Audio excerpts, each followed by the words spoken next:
ہاں بھی بہرحال عورت پہ نظر پڑ گئی تو وہ جذبہ ابھرا اور انہیں کہا کہ ذرا اچھے والی کھجوریں اندر پڑی ہیں.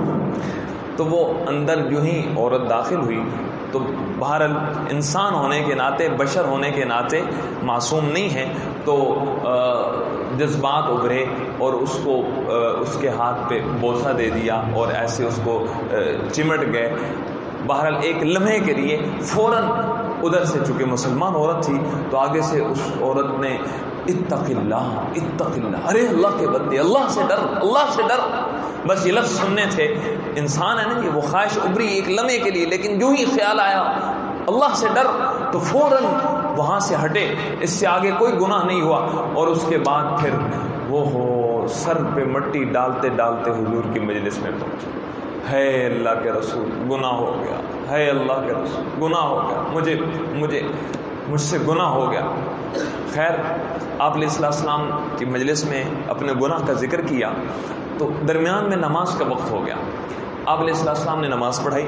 نماز کے بعد آپ نے پوچھا فلاں شخص کہاں ہے جو اپنے اس گناہ کا ذکر کر رہا تھا؟ تو صحابہ نے عرض کیا یا رسول اللہ یہی ہے. آپ نے پوچھا اس نے نماز ہمارے ساتھ پڑھی ہے؟ تو عرض کیا کہ جی یا رسول اللہ نماز آپ کے ساتھ پڑھی ہے. فرمایا اس کو بتا دو تیری نماز نے تیرا گناہ معاف کروا دیا.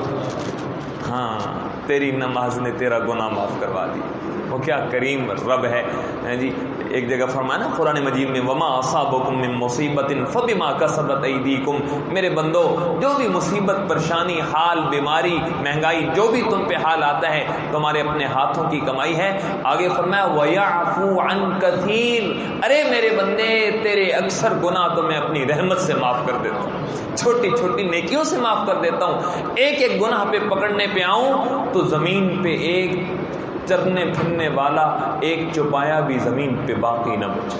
اگر پکڑنے پہ آؤں یہ تو اس کا کرم ہے کہ ابھی وہ پکڑتا نہیں ہے، ہلکا پھلکا جھنجھوڑتا ہے. اور وہ بھی وَلَنُذِيقَنَّهُم مِّنَ الْعَذَابِ الْأَدْنَىٰ دُونَ الْعَذَابِ الْأَكْبَرِ لَعَلَّهُمْ يَرْجِعُونَ. سبحان اللہ. اگر دنیا میں کچھ پکڑتے بھی ہیں تو اس سے بھی مقصود یہ ہے کہ بندے رجوع کر لیں، بندے مجھے راضی کر لیں رو دھو کے، اور آخرت کی مصیبت سے بچ جائیں، آخرت کی پکڑ اور عذاب سے بچ جائیں. بہرحال تو نیکی ہو یا گناہ بھائیوں، یا رہو ذرے برابر نیکی کی تو بھی دیکھ لے گا اور ذرے برابر گناہ کیا تو بھی دیکھ لے گا.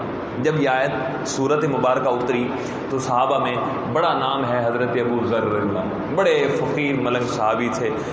صحابہ کو بھی حضور علیہ السلام کی وفات کے بعد صحابہ کو ڈانٹتے تھے اور فرماتے تھے تم خراب ہو گئے ہو، بدل گئے ہو.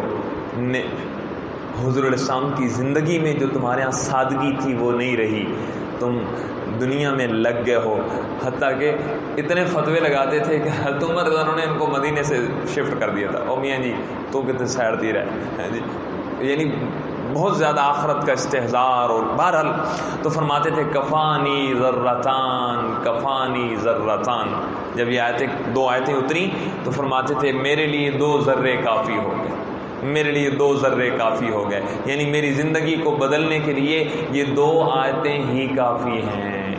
من یعمل مثقال ذرۃ خیرا یرہ، نیکی کی وہ بھی دیکھ لے گا، گناہ کیا وہ بھی. اب اس کا اصل مفہوم تو یہ ہے کہ قیامت کے دن دیکھ لے گا. علماء نے لکھا ہے سورہ یہ جو آخری 29واں 30واں پارہ ہے نا جی، ان 2 پاروں میں اللہ تعالیٰ نے قیامت کے دن کو ایسے کھولا ہے نا جی، ایسے. بعض روایتوں میں آتا ہے جس کا جی چاہے کہ وہ